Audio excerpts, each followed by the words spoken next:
Hello बच्चों, मैं हूं यशपाल सिंह, आपका फिजिक्स टीचर। एक बार फिर से आपके सामने डे 4 में जो कि है शुरू करने जा रहे हैं हम मैकेनिकल प्रॉपर्टीज़ ऑफ फ्लूइड्स। 3 दिन में हमने इससे पिछले वाला चैप्टर कवर कर लिया था, mechanical properties of solids, okay, जो कि 3 दिनों में ख़त्म हो गया था। तो ये टर्म 2 का सिलेबस है जिसमें हम चैप्टर 8 पर अब आ चुके हैं। तो आगे देखते हैं कि क्या होने वाला है, ठीक है। तो यहाँ इस चैप्टर में हमको क्या क्या पढ़ना है, बहुत सारी चीज़ें पढ़नी है। तो कोई ऐसा कोई आपको पहले ही फर्स्ट डे आप इंट्रो में देख सकते हैं, आपके सबसे पहला वीडियो जो है introduction of the this term 2 syllabus of physics. तो रिड्यूस सिलेबस के हिसाब से मैंने आपको पहले ही एक्सप्लेन कर चुका हूँ कि क्या क्या चीज़ें आपके टर्म 2 में आने वाली हैं, किस बोर्ड के लिए, CISCE बोर्ड के लिए, ओके। और रिलेटेड चीज़ें ही हैं सब कुछ जो कि CBSE बोर्ड में भी हैं। तो सिलेबस में 20-21 का फ़र्क है सिर्फ, ठीक है। जो CBSE का सिलेबस है वो थोड़ा सा ज़्यादा है ISC के सिलेबस से, ठीक है।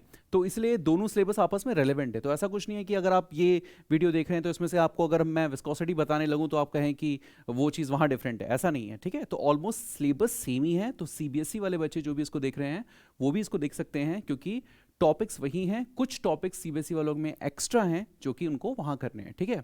तो फिलहाल ये स्पेशली CISCE बोर्ड के लिए ही है, टर्म 2 के लिए, ओके। तो हम शुरू करने जा रहे हैं chapter 8 mechanical properties of fluids, ठीक है। फ्लूइड्स का है चाहे लिक्विड्स का है वो एक ही बात है। तो जो इसके टॉपिक्स हैं जो आज बेटा हमको कवर करने हैं, वो फर्स्ट टॉपिक है दैट इज विस्कोसिटी, क्या होती है। दूसरा टॉपिक जो है वो है स्टोक्स लॉ, तीसरा है टर्मिनल वेलोसिटी, ओके। तो ये 3 टॉपिक्स आज हम कवर करने वाले हैं बहुत जल्दी से, और बिल्कुल समझ में आएगा। और इसके साथ साथ जो इसके ऊपर के न्यूमेरिकल्स हैं वो इससे अगली क्लास में, अगली की अगली क्लास में, क्योंकि हमारे पास एक बंच ऑफ टॉपिक्स हो जाएगा तो उसके बाद हम बारी बारी से उसके न्यूमेरिकल्स करेंगे, ठीक है। फिर ऐसे अच्छा लगेगा कि एक टॉपिक किया फिर न्यूमेरिकल कर रहे हैं, फिर दूसरा टॉपिक किया फिर न्यूमेरिकल कर रहे हैं, इसमें फिर कुछ मज़ा नहीं आता। तो एक साथ हम थोड़ा सा थ्योरेटिकल चीज़ें पढ़ लेते हैं, उसके बाद हम इन तीनों टॉपिक्स से रिलेटेड जितने न्यूमेरिकल्स हैं बेटा एक एक न्यूमेरिकल करेंगे हम, ठीक है, जैसे जैसे न्यूमेरिकल्स आ सकते हैं। क्योंकि इन टॉपिक से ज़्यादातर इनके थ्योरेटिकल क्वेश्चन ज़्यादा बनते हैं। जैसे कोई कॉन्सेप्ट आपको बताया तो डायमेंशनल फॉर्मूला उसका क्या होता है, उसकी यूनिट कौन सी होती है, उसकी CGS यूनिट कौन सी होती है, उसका फॉर्मूला क्या होता है, सिंपल ऐसे ही क्वेश्चंस बनते हैं, ठीक है। तो उन क्वेश्चंस को तो ऑब्वियसली कवर करेंगे, बट न्यूमेरिकल्स को हम लोग क्या करेंगे इसके अगले वाले वीडियो में, आप देख सकते हैं, या जो बीच में जब भी हम फिनिश कर लेंगे या न्यूमेरिकल का आपको लोगो दिख जाएगा कि हम न्यूमेरिकल्स में आपको होगा, शो हो रहा होगा किसी वीडियो में, नीचे आप देख सकते हैं जो इन टॉपिक से रिलेटेड हम न्यूमेरिकल्स करेंगे यहाँ पर, ठीक है। तो शुरू करते हैं विदाउट वेस्टिंग एनी टाइम। अब कोई जरा सा भी टाइम वेस्ट नहीं होगा, अब शुरू करते हैं आ रहे हैं। तो बेटा विस्कोसिटी फर्स्ट हमारा टॉपिक है, विस्कोसिटी, ठीक है। तो पहले ये समझते हैं कि विस्कोसिटी होता क्या है, ये समझना काफ़ी ज़रूरी है। VISCOSITY, okay. So what is viscosity. Directly आपको सबसे पहले सिलेबस में यही दे रखा है, इससे पहले छोटी छोटी चीज़ें हैं।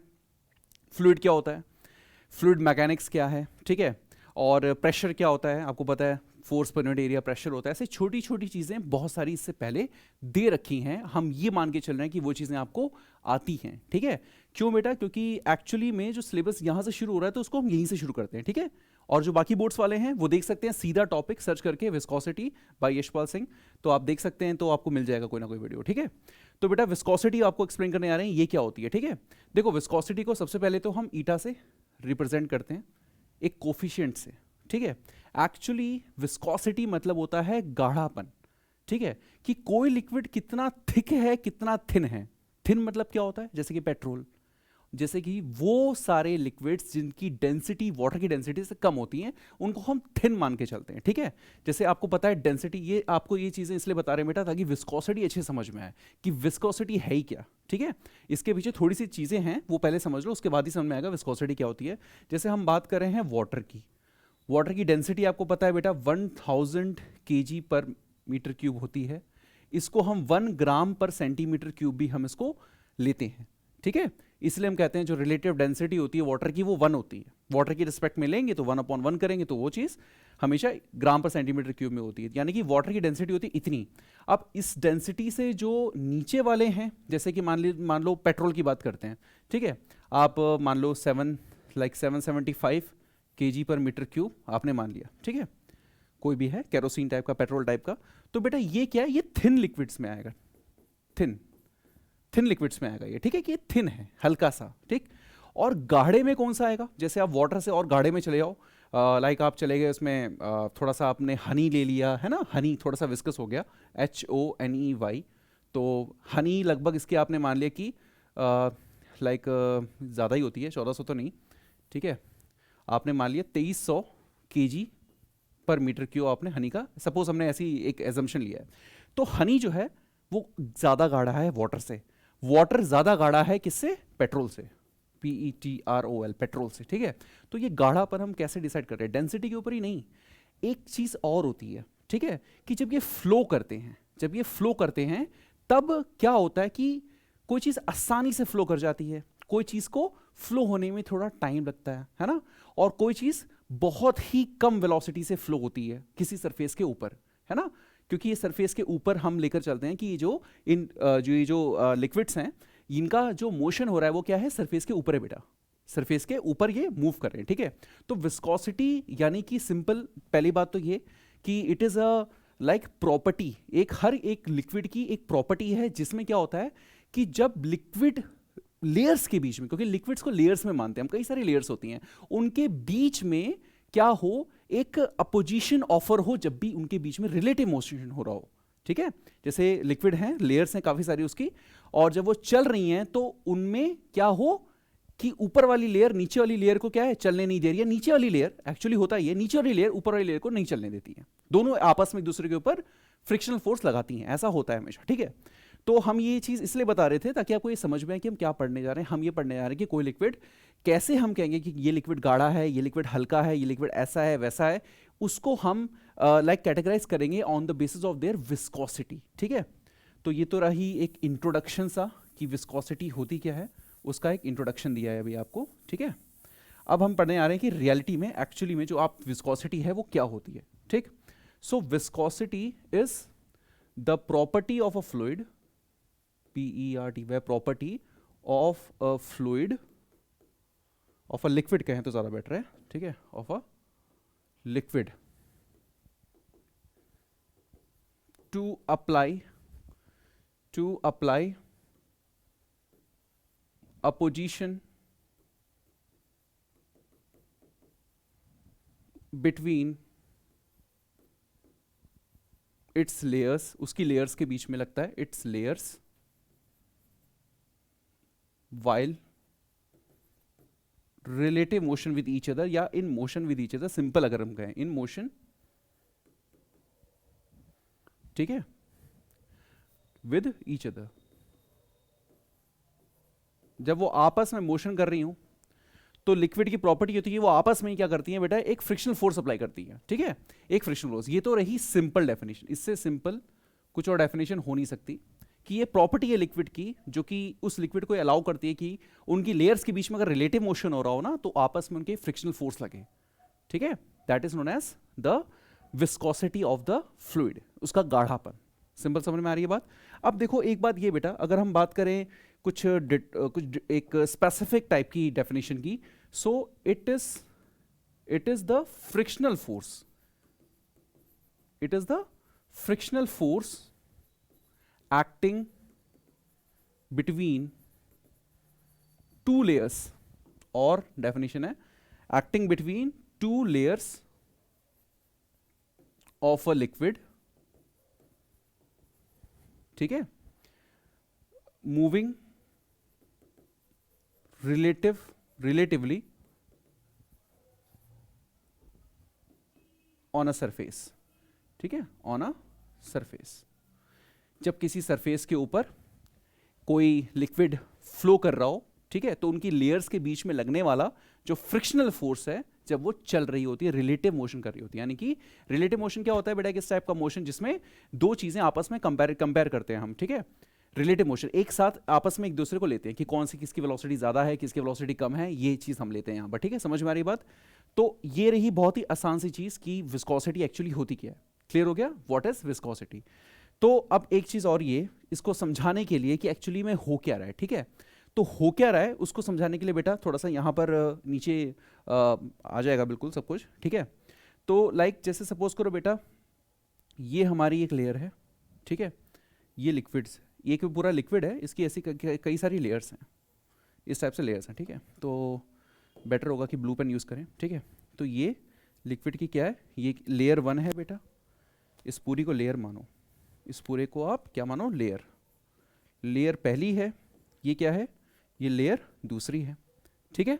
अब क्या होगा, ये ऊपर वाली लेयर आगे जाना चाह रही है, बात समझ में आ रही है। नीचे वाली लेयर यहां से, ये जो आपको रेड मार्क कर रहे हैं, यहां से इसके साथ जो ये बेटा कांटेक्ट है ना, एरिया ऑफ कांटेक्ट इसका आपस में, इनका, इस कांटेक्ट एरिया की वजह से क्या होता है, ये नीचे वाली लेयर ये ऐसा करेगी कि ये ऊपर वाली लेयर को कहेगी मत जा, आगे मत जा, पीछे ही रुक जा कहीं पर ऐसे, मगर फिर भी वो तो मूव तो करती है ना।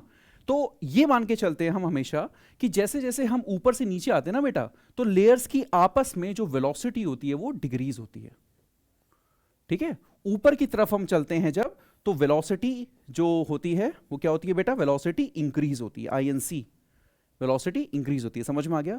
यानी कि ऊपर वाली लेयर, ये जो लेयर 1 है, ये लेयर 2 है, ये लेयर 3 है, लेयर 1 की वेलोसिटी सबसे ज़्यादा होगी, उसके बाद लेयर 2 की, उसके बाद लेयर 3 की, अगर हम लेयर्स में लिक्विड को लेकर चल रहे हैं तो, ठीक है।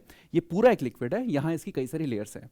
So it is the frictional force, viscosity is the frictional force offered by between the 2 layers of a liquid in relative motion with each other. आपस में उनके कौन सा होना चाहिए, रिलेटिव मोशन होना चाहिए। रिलेटिव मोशन मींस आपस वाला मोशन, जो बताया था अभी आपको, ठीक है। तो बेटा ये फ्रिक्शनल फोर्स होती है, ऑफर हो रही है, ऑब्वियसली देखो ऑफर कर कौन रहा है एक्चुअली, ऊपर वाली तो खुलेआम जा रही है, क्योंकि ये ऊपर वाला तो हम क्या लेते हैं बेटा, ये जो ऊपर वाला है ये बेटा है फ्री सरफेस, इसको हम कहते हैं फ्री सरफेस, ठीक है। जैसे कोई नदी है, नदी के ऊपर वाला जो होता है उसको हम फ्री सरफेस कहते हैं। नीचे नीचे नीचे जाते हैं तो क्या होता है, प्रेशर बढ़ते जाता है, हर 10 मीटर पे 1 ATM प्रेशर बढ़ जाता है, ठीक है। तो वैसे ही ऊपर वाली जो सबसे फ्री लेयर होती है, जो ऊपर एयर से कांटेक्ट में होती है नॉर्मल एकदम, उसको मानते हैं फ्री एयर, उसको कहते हैं फ्री एयर, ठीक है। तो समझ में आया विस्कोसिटी क्या होती है, ठीक है। ये वेलोसिटी की बात करिए, विस्कोसिटी नहीं। विस्कोसिटी को बेटा एक्चुअली एक फैक्टर होता है, जैसे हम कहते हैं ना कि अगर टेम्परेचर एक फैक्टर है ना, ठीक है। तो ऐसी विस्कोसिटी भी एक फैक्टर होता है जो ये बताता है कि वो लिक्विड, पर्टिकुलर लिक्विड कितना थिन है, कितना थिक है। बात समझ में आ रही है।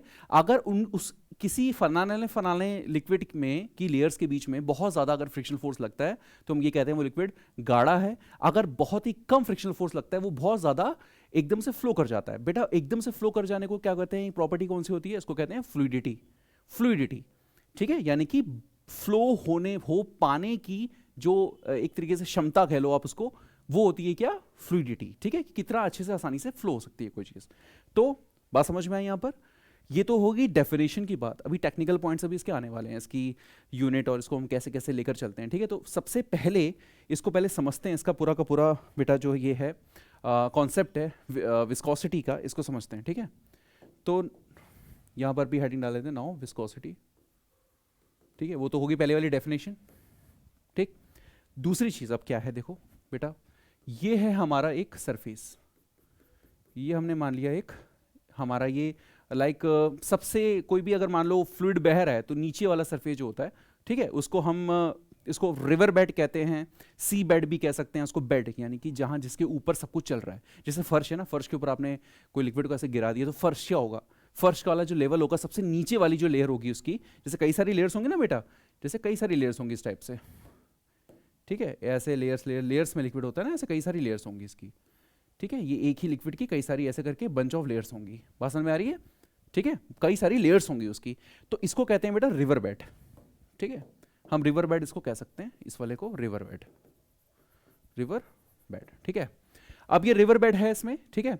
ये लिक्विड का ये कुछ ऑब्वियसली इसकी कोई कुछ ना कुछ थिकनेस होगी उसकी, बट एक चीज हमको ये देखनी है, ठीक है। इसको एक्सप्लेन करने आ रहे हैं, यानी कि क्या ये मैं जो बोल रहा हूँ वो क्या बोल रहा हूँ, विस्कोसिटी को भी एक्सप्लेन करने आ रहे हैं कि विस्कोसिटी एक्चुअली में है क्या, ठीक है।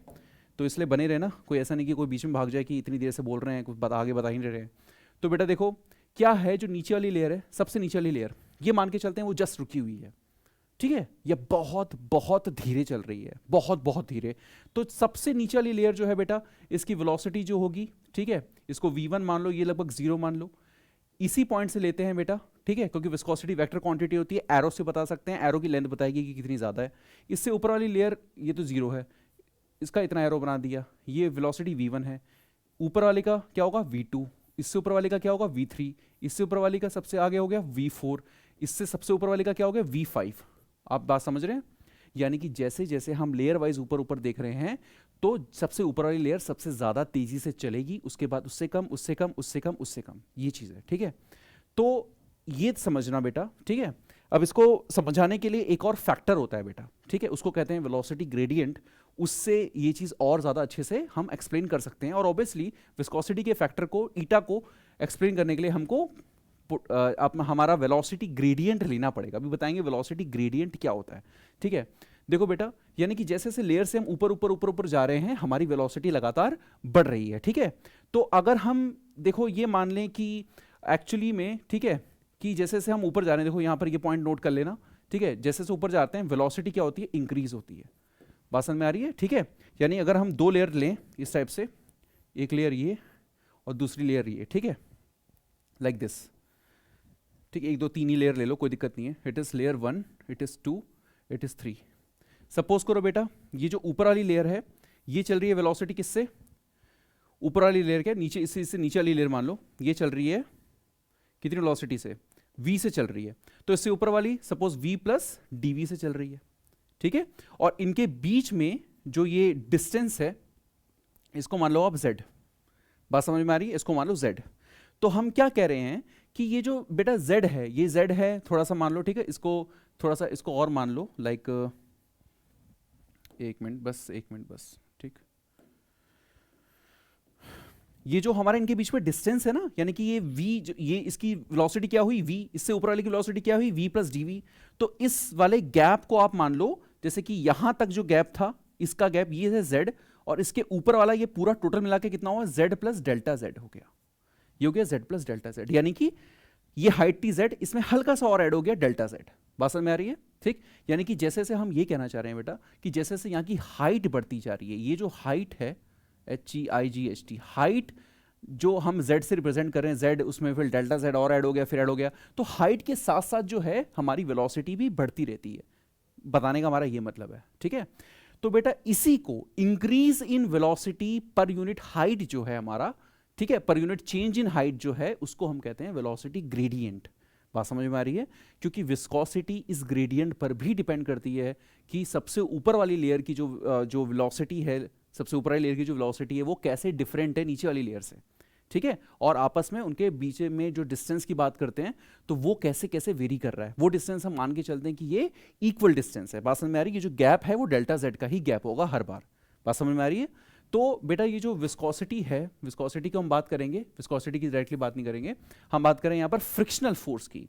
क्योंकि ये जो ऊपर वाली लेयर है, ऊपर वाली लेयर ये आगे जाएगी, ये आगे जाएगी, नीचे वाली लेयर क्या कहेगी कि तू रुक जा, आगे मत जा। ठीक है, ये इसको रोकने की कोशिश करेगी इस टाइप से, इसको यहाँ पर ये फ्रिक्शनल फोर्स लगा रही है। एफ जो दिख रहा है आपको ब्लैक पेन से, ब्लैक से, ये फ्रिक्शनल फोर्स है। यही फ्रिक्शनल फोर्स हमारी विस्कोसिटी के टर्म्स में इसको एक्सप्लेन करते हैं। तो ये जो फ्रिक्शनल फोर्स है एफ वी, इसको हम कहेंगे विस्कस फोर्स। ठीक है, विस्कस फोर्स तो नहीं बोलो इसको, ठीक है, या बोल सकते हो विस्कस फोर्स कह दो या फ्रिक्शनल फोर्स कह लो, एक ही बात है। वी मतलब कहने का मतलब विस्कोसिटी की बात करें हम यहाँ पे। ठीक है, तो ये प्रोपोर्शनल किसकी होती है कि कितना चेंज हो रहा है वेलोसिटी में हाइट के साथ साथ, कितना चेंज हो रहा है वेलोसिटी में हाइट के साथ साथ। ठीक है, अब ये चेंज बेटा, अब आप क्या आप दो लेयर्स को ऐसे काट सकते हो क्या?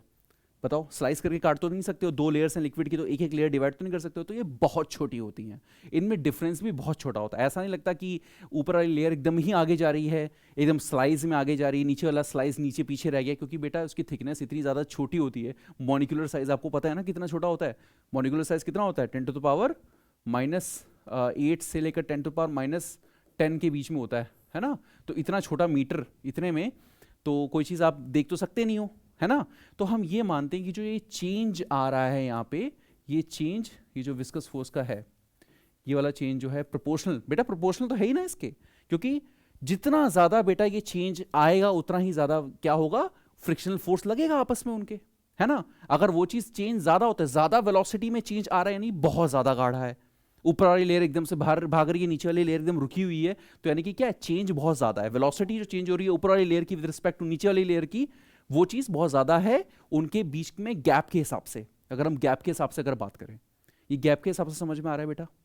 हाँ, यानी जो अगर हाइट की बात करें तो जो ऊपर वाली लेयर एकदम से आगे भाग जा रही है और जो नीचे वाली लेयर नीचे ही रह गई, ठीक है, उनके बीच में ये जो गैप होता है ना, एक्चुअली में यही होता है हमारा क्या, वो हाइट वाला डिस्टेंस जिसकी बात कर रहे हैं, ठीक है।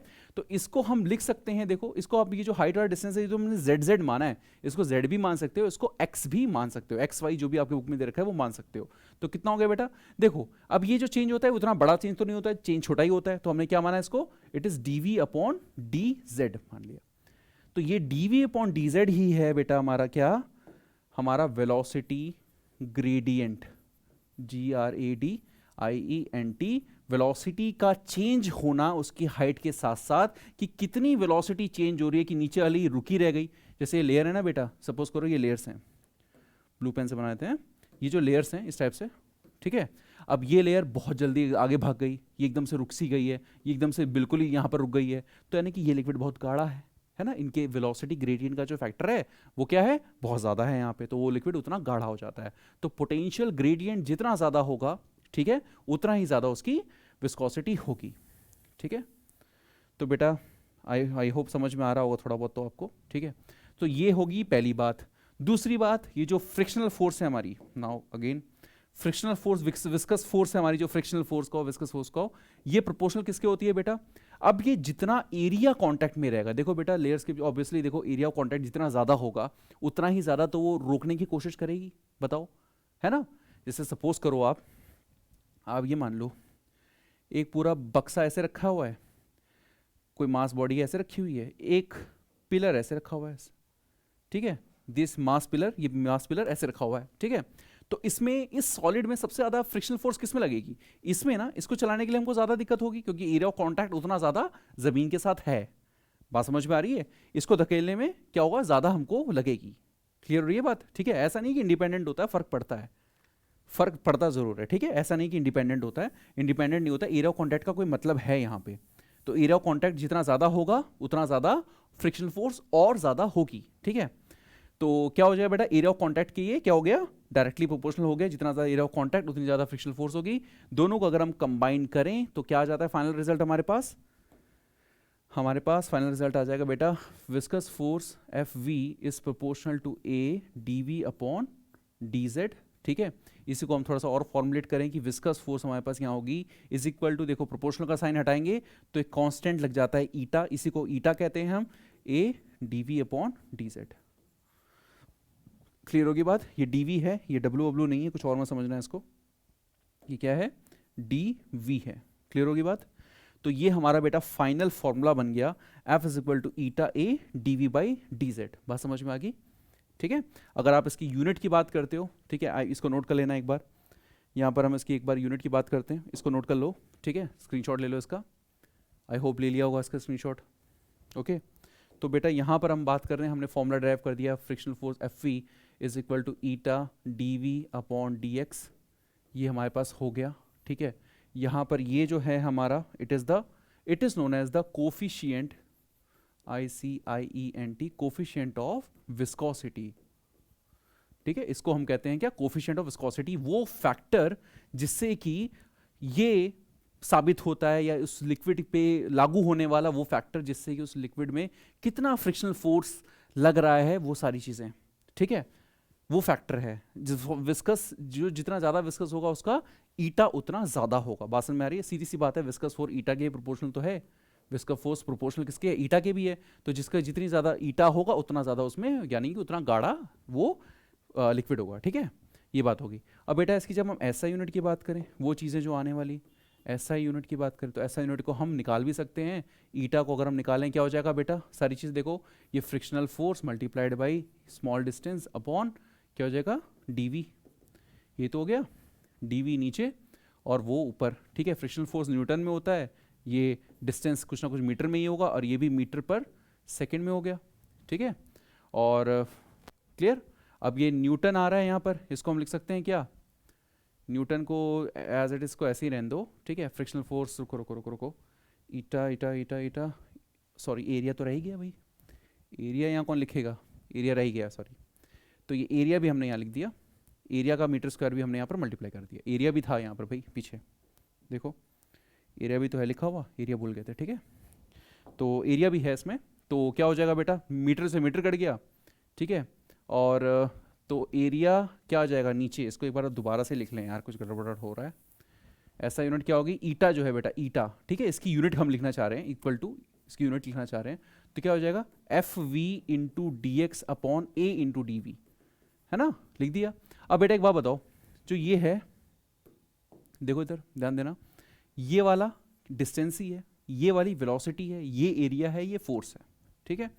तो हम उसको इसी टर्म्स में लेंगे सारी चीज़ों को, यानी कि देखो इसको, ये फोर्स है तो ये न्यूटन में होगा, ये डिस्टेंस है तो ये मीटर में होगा, ये एरिया है तो ये मीटर स्क्वायर में होगा, ये वेलोसिटी है तो ये किस में होगी बेटा, ये होगी मीटर पर सेकंड में। अब देखो क्या हो जाएगा, मीटर मीटर तो कट जाएगा, यानी कि न्यूटन सेकंड पर मीटर स्क्वायर आ गई इसकी क्या, इसकी क्या आ गई, ऐसा यूनिट आ गई, न्यूटन सेकंड पर मीटर स्क्वायर इसकी आ गई यूनिट।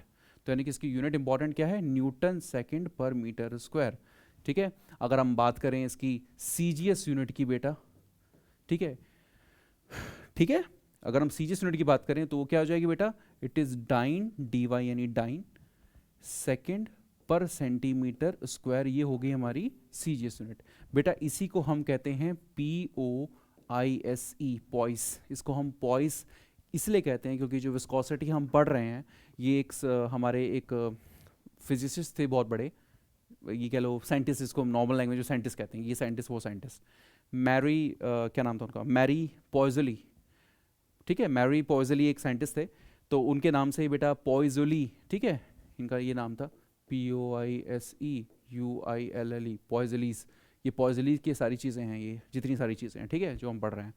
तो अब बेटा ये पॉइस, इसको कहते हैं वन पॉइस, ठीक है। तो हम इसकी बात करें बेटा तो ये कितना हो जाएगा, इसको हम कहते हैं क्या, इसको हम कहते हैं Deka poised, Deka DECA POISE, यानी कि इसकी जो MKS यूनिट है ना बेटा, जो हमारी ऐसा यूनिट कहते हैं, MKS यूनिट को ही हम कहते हैं ऐसा यूनिट, MKS यूनिट, और आई शुड राइट ऐसा यूनिट, और ऐसा यूनिट, ये क्या है हमारी, वो है Deka poised, DECA Deka poised, ठीक है। और जो हमारी सीजीएस यूनिट है वो सिंपल है पॉइस। डेका पॉइस हमारी क्या है, MKS यूनिट, यानी कि 10, इसका मतलब होता है 10, डेका मतलब 10 होता है, ठीक है, क्लियर हो गया, यानी कि 1 पॉइस, ठीक है, अगर हम बात करें तो वो 1/10 होता है, ठीक है, उसका क्लियर हो गया। तो डेका पॉइस में हम इसको लिखते हैं इसकी MKS यूनिट को, ऐसा यूनिट को, जो कि होती है ये साफ साफ आपको दिख रहे हैं, ये जो होती है, ये होती है इसकी क्या, ऐसा यूनिट, क्लियर है। तो इसके डायमेंशन भी आप निकाल सकते हैं आसानी से, डायमेंशन इसका आपको बता देते हैं, इसका जो डायमेंशन होता है, यहाँ सारी इंपॉर्टेंट चीज़ें हो रही हैं, डायमेंशन ML-1T-1 बेटा इसका डायमेंशन होता है, डायमेंशनल फॉर्मूला अक्सर एग्जाम में पूछ लिया जाता है, ठीक है। तो ये जो चीज़ें हैं बेटा, ये इंपॉर्टेंट चीज़ें हमने पढ़ ली, ये इंपॉर्टेंट चीज़ है, और इसकी ये जो ऐसा यूनिट है ये इंपॉर्टेंट चीज़ है, इसका जो फॉर्मूला इटसेल्फ है ये इंपॉर्टेंट है, ये सारे जो भी लिखा हुआ है ये आपके आने वाला है, ठीक है।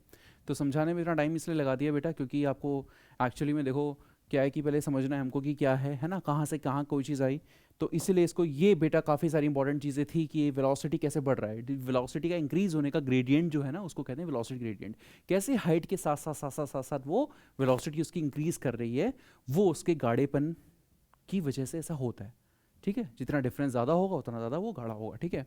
तो दैट इज़ द विस्कोसिटी हमने पढ़ लिया है यहाँ पर, और इसके बाद हमको पढ़ना है स्टोक्स लॉ, स्टोक्स लॉ भी पढ़ लेते हैं हम, ठीक है।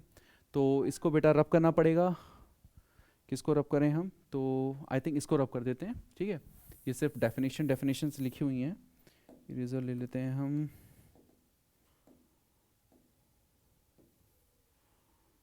Okay clear. तो चलो ठीक है आगे बढ़ते हैं, स्टोक्स लॉ, STOKE, स्टोक्स का लॉ था, स्टोक एक साइंटिस्ट है, STOKE, स्टोक, इनका स्टोक्स लॉ था, ठीक है। अब स्टोक्स लॉ होता क्या है बेटा, देखो अगर आप किसी भी वेसल में, ये वेसल है, ये वेसल भरी हुई है किससे, पानी से, वेसल भरी हुई है लाइक दिस, इस टाइप से, ठीक है, इसमें आप किसी स्फेरिकल बॉडी को डाल रहे हो, इस टाइप से किसी स्फेरिकल बॉडी को डाल दिया आपने, ठीक है। तो जैसे ये डाला आपने, तो इस पर क्या होता है बेटा, भाई कोई फोर्स तो लगेगी ना, जब ये आएगा इसमें नीचे आएगा, इसके वेसल के बहुत, चलो सपोज नीचे आ रहा है, बहुत लंबा सा वेसल है, इसके नीचे आ रहा है, तो बेटा ये क्या होगा, नीचे आने की वजह से, इसके मूवमेंट की वजह से, किसकी वजह से नीचे आएगा, ग्रेविटेशनल फोर्स की वजह से नीचे आएगा, नीचे आएगा ना एकदम से, तो कितना फोर्स अप्लाई होगा इस फ्लूइड द्वारा ये जो लिक्विड है ये कितना फोर्स इसके ऊपर अप्लाई करेगा, ठीक है, वो होता है क्या, विस्कस फोर्स। तो स्टोक्स लॉ ने ये बताया था कि जो viscous force applied bye a liquid on a spherical body जिसका रेडियस हम मान लेते हैं r, ठीक है, जब भी आप उसको इमर्स करते हैं वो क्या होगा, वो जो फोर्स होता है विस्कस फोर्स उसको हम सीधा सीधा F से लिखते हैं, ठीक है, यानी कि he gives explanation about the viscous force, viscous force applied by the liquid on the immersed spherical SPH लिखा है, spherical shell of radius r, ठीक है, ओके। और लिक्विड की विस्कोसिटी कितनी होनी चाहिए, लिक्विड की विस्कोसिटी जिस लिक्विड में डाल रहे हैं उसकी विस्कोसिटी है ईटा, ठीक है। वो विस्कस जो फोर्स होता है, वो विस्कस जो फोर्स होता है वो डिपेंड करता है, सीधा हम लिख देंगे क्या, depends on, that viscous force depends on, किस किस पे डिपेंड करता है बेटा, उसको हम कैपिटल F से बोल रहे हैं, क्या लिख दिया, स्फेरिकल स्फेरिकल शेल तो नहीं, अब शेल क्या, स्फेरिकल बॉडी मान लो, स्फेरिकल शेल नहीं लिखेंगे, इसको बॉडी लिख दो, कोई दिक्कत नहीं, body of radius R, spherical body of radius R, ठीक है। तो वो जो होता है विस्कस फोर्स F वो प्रोपोर्शनल होता है बेटा, जितना आप लिक्विड जितना गाढ़ा है बेटा उतना ज़्यादा फोर्स लगेगा।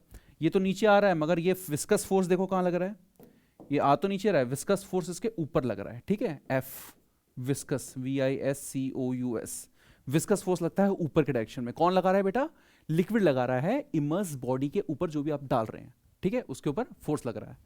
तो बेटा ये इसके प्रोपोर्शनल हो गया, ये पहली बात। और दूसरी बात क्या है बेटा कि ये जितना उसका रेडियस है, जितना बड़ा, जितनी बड़ी बॉडी होगी उतना ज्यादा ही तो फोर्स लगेगा उसके ऊपर ना, लिक्विड लगाएगा, तो रेडियस के ऊपर डायरेक्टली प्रोपोर्शनल होता है, ठीक है। और बेटा जितनी वेलोसिटी से वो नीचे आ रहा होता है उसके प्रोपोर्शनल होता है, यानी कि जितनी वेलोसिटी से नीचे आ रहा है उसके प्रोपोर्शनल होता है। तो इन सबको जब हम कंबाइन करते हैं तो हमारे पास बन जाता है F proportional to eta R V. जब हम बेटा इसका कांस्टेंट हटाते हैं तो एक्सपेरिमेंटली ये चीज़ पहले से ऑब्जर्व करी गई है कि जो वो कांस्टेंट की वैल्यू होती है वो क्या होती है, 6 पाई होती है, और ये ईटा और ये आर और ये वी। तो Stokes law gives the viscous force applied by the liquid on the immersed spherical body, ठीक है, whenever it is immersed in it, ठीक है, is equal to 6 pi eta rv, तो that is a frictional force। ये बेटा है हमारी frictional force, ठीक है। तो स्टोक्स लॉ सिर्फ यही है आपका, ठीक है। अब इसको डायमेंशनली भी प्रूफ कर सकते हैं, डायमेंशन लेंगे तो फोर्स का डायमेंशन ml(t-2) होता है, इसका ml-1 होता है, r जो होता है उसका क्या होता है बेटा, l ही होता है, ठीक है, ml क्योंकि डिस्टेंस है l। ये क्या बोल रहे हैं, डायमेंशन समझते हो ना, डायमेंशन mlt में जो हम कहते थे, इसको डायमेंशनली भी हम इसको प्रूफ कर सकते हैं, वही सेम चीज़ आ जाएगी, बात समझ में आ रही है। इन सबको डायमेंशनली भी प्रूफ करने को आपको आ सकता है, ठीक है। तो ऐसा कुछ नहीं है कि पूरा ये पेपर आपको ऑब्जेक्टिव रहता है, तो सब्जेक्टिव पेपर की वजह से ये चीज़ें आपकी पूछी जा सकती हैं। सो स्टोक्स लॉ बताता है विस्कस फोर्स जितना लग रहा है, विस्कोसिटी आपस में फ्लूइड की लेयर्स के बीच में लगने वाली जो चीज़ें होती हैं वो विस्कोसिटी होती है, ठीक है। और भी आने हमारे अभी हमारे लॉज कुछ आएंगे, पॉइजली लॉज जो है, पॉइजली वो भी है आपके सिलेबस में, पॉइजलीज लॉ, ठीक है, वो अमाउंट ऑफ लिक्विड किसी पाइप से जितना फ्लो हो रहा है उसके लिए उससे रिलेटेड है, तो आपको ऐसे याद करना है, ठीक है। हमेशा कभी भी ऐसे मत बोलो Stokes law when it is the viscous force applied by the liquid, ऐसे याद कभी मत करना, इसको हल्का हल्का सा दिमाग में रखो। लैंग्वेज सभी 11th में लैंग्वेज बनानी सबको आती है, लिखना सबको आता है, तो हल्का हल्का ध्यान रखो। हमने विस्कोसिटी क्या पढ़ा, लिक्विड्स के बीच में लगने वाला फ्रिक्शनल फोर्स जो वेलोसिटी ग्रेडियंट और एरिया पे डिपेंड करता है, ऐसे करके याद कर लिया आपने। इसके बाद फिर स्टोक्स लॉ को क्या पढ़ा कि जो विस्कस फोर्स फ्लूइड लगा रहा है उसके ऊपर, वो ऐसे करके हमने इसको ध्यान कर लिया, ठीक है। ये इसका फॉर्मूला भी 6 पाई eta rv इसका फॉर्मूला हो गया, ठीक है। ऑब्वियसली न्यूटन में फोर्स मिलेगा, ठीक, क्लियर। तो here we have finished the Stokes law, Stokes law हमने यहाँ पर खत्म कर लिया है। अब इसके बाद बेटा ये रहा हमारा विस्कोसिटी, ये सारी चीज़ें बताई थी, बहुत इंपॉर्टेंट चीज़ें हैं, ठीक है, क्लियर हो रही है बात। तो अब बेटा ये चीज़ें रिकॉर्डेड ऑब्वियसली आप वीडियो डाउनलोड कर सकते हो, अपने पास रख सकते हो कभी भी, तो यहाँ पर ये चीज़ें आप सारी नोट भी कर सकते हो, ठीक है। तो ये समझ में आया कि क्या है ये, यहाँ पर वेलोसिटी का क्या बताया था, जैसे जैसे ऊपर ऊपर जाएंगे वेलोसिटी बढ़ती जाती है हमारी, ठीक है। तो यानी कि सबसे नीचे वाली जो सरफेस है जो जुड़ा होगा उसको सरफेस बिल्कुल नहीं चलने देगा, उसको सरफेस से जो जुड़ा हुआ है ना, सबसे जो सरफेस है उससे जुड़ी हुई चीज़ है क्या, हमारी सबसे नीचे जो वाली जो लेयर है, जो हमारे रिवर बेड, जो रिवर बेड है सबसे नीचे, जो हमारा रिवर बेड यानी कि हमारा फर्श, फर्श की जो सबसे लेयर जबसे नीचे चिपकी हुई है उससे, वो सबसे धीरे चलेगी, लगभग ना के बराबर चलेगी। उससे ऊपर ऊपर ऊपर वाली लेयर जो होती हैं वो बहुत ज़्यादा चलती हैं, बहुत तेज तेज होती जाएंगी, ठीक है। तो सबसे ऊपर वाली लेयर होगी वो सबसे आगे जाती है। बात समझ में आ रहा है, ठीक है, इतनी बार क्लियर हो रही है ये बात, ठीक। तो अब बेटा आगे बढ़ते हैं, लास्ट चीज़ हमको कवर करनी है। लास्ट चीज़ क्या कवर करनी है आज हमको, टर्मिनल वेलोसिटी। टर्मिनल वेलोसिटी भी देख लेते हैं बेटा, ठीक है। तो इसका एक प्रूफ भी है टर्मिनल वेलोसिटी का, खैर हम इसको हटा देते हैं यहाँ पर और यहाँ हम प्रूफ कर देते हैं टर्मिनल वेलोसिटी। तो टर्मिनल वेलोसिटी प्रूफ करने आ रहे हैं बेटा, देखो टर्मिनल TERMINAL टर्मिनल वेलोसिटी। अब भाई ये कौन सी वेलोसिटी होती है, ये हमारी वेलोसिटी होती है बेटा, it is a maximum attainable velocity, maximum ATTAINABL, attainable जो कि अटेन की जा सकती हो, जो कि अपने अंदर लाई जा सकती हो, मैक्सिमम वाली, सबसे ज्यादा अपने अंदर जो वेलोसिटी लाई जा सकती है by a immersed body in a liquid, ठीक है, किसी लिक्विड में बॉडी इमर्स किया हुआ है, ठीक है। ये कब होता है, व्हेन जो अपथ्रस्ट लग जाए या बॉइंट फोर्स लगता है, व्हेन बॉइंट फोर्स, आपको पता है ना लिक्विड लगाता है हमेशा ऊपर, व्हेन BUOYANT बॉइंट फोर्स, इसको हम अपथ्रस्ट भी कहते हैं, ठीक है, अपथ्रस्ट। ये जब जब when buoyant force becomes equal to the gravitational force, ये भी बताते हैं क्या लिखा है, ग्रेविटेशनल फोर्स। ये एक सीधी सादी सी आसान सी डेफिनेशन हो गई, ठीक है। तो है क्या मतलब, अगर मान लो बेटा कोई ये तुम्हारे पास कोई लिक्विड है, वेसल है, इसमें हम क्या कर रहे हैं, अच्छा सा बना लेते हैं थोड़ा सा, ठीक है। ये हमारा कोई वेसल है, इस टाइप से कोई वेसल है, ठीक है। हम क्या कर रहे हैं, इसमें लिक्विड भरा हुआ है, तो लिक्विड भरा हुआ है, लिक्विड को हम ऐसे दिखा देते हैं, इसके अंदर लिक्विड कहीं ना कहीं भरा हुआ है, ठीक है। अब इसके अंदर क्या हो रहा है बेटा, देखो एक हमने डाल दिया, एक मास ऑब्जेक्ट डाल दिया हमने, क्लियर हो गया। तो एक टाइम ऐसा आता है बेटा, अगर मान लो किसी भी चीज़ को अगर आप बहुत ही गहरे उसमें डालो ना, तो ये चीज़ गहराई में जैसे ज़्यादा पता चलती है कि स्टार्टिंग में इसकी वेलोसिटी एकदम बढ़ेगी, जैसे ही आपने इसको इसके अंदर डाला तो इसकी स्टार्टिंग में वेलोसिटी इंक्रीज होगी। बात समझ में आ रही, क्योंकि प्रेशर बढ़ता है ऊपर से, सी लेवल का जो प्रेशर होता है वो बढ़ना शुरू होता है।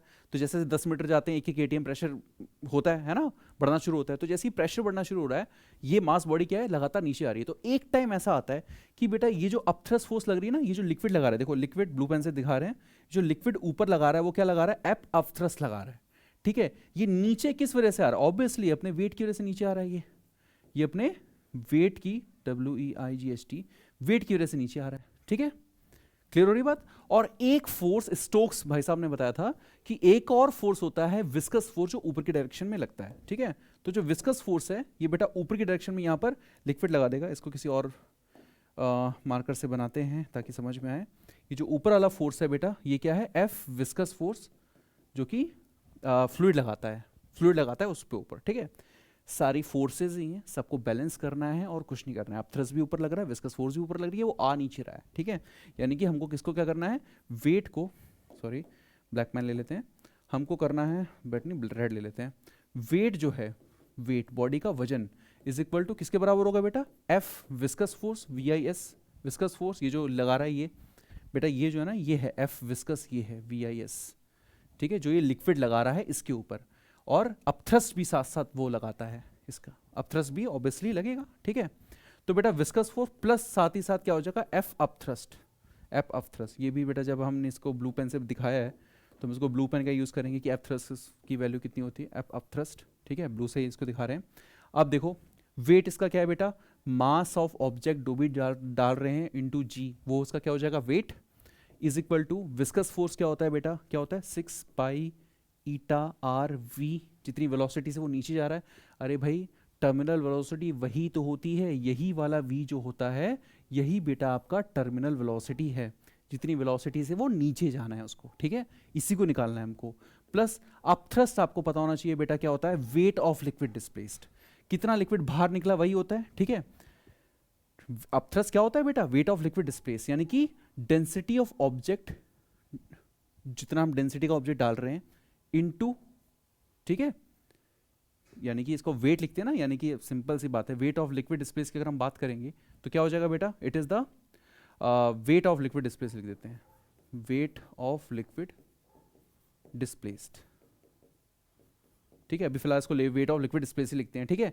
एफ अपथ्रस्ट का फॉर्मूला जो है, एफ अपथ्रस्ट का, ठीक है, वो फॉर्मूला वहां आगे लिख देते हैं कि बेटा जो एफ अपथ्रस्ट होता है, जो बोर्ड लगाता है, वो वेट ऑफ लिक्विड डिस्प्लेस होता है, यानी कि mass of liquid displace into G, mass of liquid displace into G होता है। मास जो होता है वो क्या होता है बेटा, डेंसिटी इनटू वॉल्यूम होता है कि नहीं होता, डेंसिटी इनटू वॉल्यूम। तो डेंसिटी क्या है, किसकी आएगी बेटा, डेंसिटी, डेंसिटी ऑफ ऑब्जेक्ट होगा ना, 4/3 pi R cube, density of object into density of liquid, ठीक है, बात समझ में आ रही है। Mass is equal to density into volume, mass is equal to density into volume, है ना, डेंसिटी मास अपॉन वॉल्यूम होता है, तो इनटू जी। तो ये हमारे पास अपथ्रस्ट का फॉर्मूला यहां पर लिखा हुआ है। अपथ्रस्ट आपने 9th क्लास में पढ़ा होगा, फ्लूइड प्रेशर में, या प्रेशर एक्सर्टेड बाय फ्लूइड्स, या प्रेशर इन फ्लूइड्स, एक चैप्टर था 9th में, आपको ये आर्किमिडीज प्रिंसिपल में आपने ये चीज पढ़ी थी, तो वो चीज वहां पर लिख दी है। Mass of liquid displace into G, mass को लिख दिया डेंसिटी इनटू वॉल्यूम। डेंसिटी किसकी ले रहे हैं भाई, डेंसिटी उसकी जिसको हम डाल रहे हैं ना, ठीक है। तो क्लियर, वो चीज को हम यहाँ यूज करेंगे डायरेक्टली। तो अब मास ऑफ ऑब्जेक्ट देखो बेटा होता क्या है, मास ऑब्जेक्ट क्या हुआ, मास अगेन हम क्या लिख सकते हैं, density of object into density. अब होगी क्या, डेंसिटी होगी क्या इसकी, sorry, mass of object into g, density of object क्या होगा, density 4/3 pi R cube, density of object into, ठीक है, डेंसिटी 4/3 पाई आर क्यूब हो गया, इनटू साथ ही साथ क्या लिखेंगे हम, मास है ना यहाँ पर, मास डेंसिटी इनटू उसका वॉल्यूम, डेंसिटी तो हो गई हमारे पास, और क्या लिखना है हमको साथ ही साथ, mass density into volume. Volume रुक जाओ, अभी यहाँ पे क्या था, एक मिनट रुक जाओ, रो इनटू वी, ठीक है, डेंसिटी इनटू वॉल्यूम होता है हमारे पास, ठीक है। सो मास को हम क्या लिख सकते हैं बेटा, डेंसिटी इनटू वॉल्यूम लिखा जा सकता है ना इसमें, ठीक है। तो वॉल्यूम को रुक जाओ, इसको देखते हैं अभी, ठीक है, अभी इसको रहने दो, एक मिनट, इसको दोबारा से एक बार लिखते हैं, एकदम बहुत ज़्यादा ऐसा हो रहा है। तो ये जो क्या, मास ऑफ ऑब्जेक्ट, वेट, उसका वेट कितना है, ये तो सिंपल m0 इंटू जी हो गया, है ना। तो मास ऑफ ऑब्जेक्ट क्या होगा उसको हम देखते हैं, ठीक है, weight mass of object into G होता है। तो मास ऑफ ऑब्जेक्ट को क्या लिख सकते हैं, density of object is equal to, density of object is equal to, density is equal to mass upon volume, mass upon volume. अब यानी कि मास ऑफ ऑब्जेक्ट क्या हो गया बेटा, वो होगा density of object into volume of object. Volume of object क्या होता है, 4/3 पाई आर क्यूब, ठीक है। सिंपल सी बात थी यार, वहाँ जबरदस्ती ऐसा लग रहा था, इसको अलग से लिख लिया करो, कोई दिक्कत नहीं है, ठीक है। तो मास ऑफ ऑब्जेक्ट को हम ऐसे लिख सकते हैं, density into volume of object, दिख रहा है सबको, इसका रेडियस आ रही है, इसका रेडियस आ रही है, ठीक है, क्लियर हो गया, सारी चीज़ सही है, ठीक है, दिख रहा होगा क्या लिखा। तो इस चीज़ को बेटा हम वहाँ यूज़ कर लेंगे, ठीक है, ऐसा हो जाता है। तो डायरेक्टली हमने यूज़ किया क्या, रो नॉट, ऑब्जेक्ट की डेंसिटी, उसकी डेंसिटी होगी, उसका वॉल्यूम हो गया, वॉल्यूम को हमको लिखना था यहाँ पर, ठीक है, पता नहीं क्यों दिमाग में क्या चल रहा था कि वॉल्यूम ही नहीं लिख रहे थे। और यहाँ पर क्या हो गया बेटा, 6 पाई ईटा आर वी जो निकालना है, प्लस वेट हमारा क्या हो गया, 4/3 pi R cube into rho, है ना, रो एल लिक्विड इंटू जी। क्लियर हो गया यहाँ पर, इतनी बात आ गई बेटा। अब यहाँ पर और क्या करेंगे, थोड़ा सा इधर उधर ले आते हैं, तो 6 pi eta R V is equal to हो जाएगा बेटा क्या, देखो 4/3 पाई आर क्यूब तो दोनों तरफ मुझे दिख रहा है, 4/3 पाई आर क्यूब तो मुझे दोनों तरफ दिख रहा है। और यहाँ पर मुझे बेटा यहाँ पर जी भी था, जी हम, है ना, यहाँ पर जी भी था, क्योंकि बेटा जी तो है ही ना, ये सब हमने m0 लिख दिया था, जी भी था वहाँ पर, ठीक है। तो जी भी था, तो यानी कि जी भी कॉमन आ जाएगा साथ में। और इस पूरे वाले को अगर इधर लेकर जाएंगे तो आपको पता है ये जो रो एल है, रो नॉट में से ही रो एल माइनस होगा, ठीक है, डेंसिटी ऑफ ऑब्जेक्ट में से ही डेंसिटी ऑफ लिक्विड होगी, माइनस होगी, हमेशा यही आना चाहिए, ध्यान रखना, ठीक है। ओके, तो यानी कि यहाँ तक बिल्कुल सारी चीज़ें बिल्कुल सबको सही है।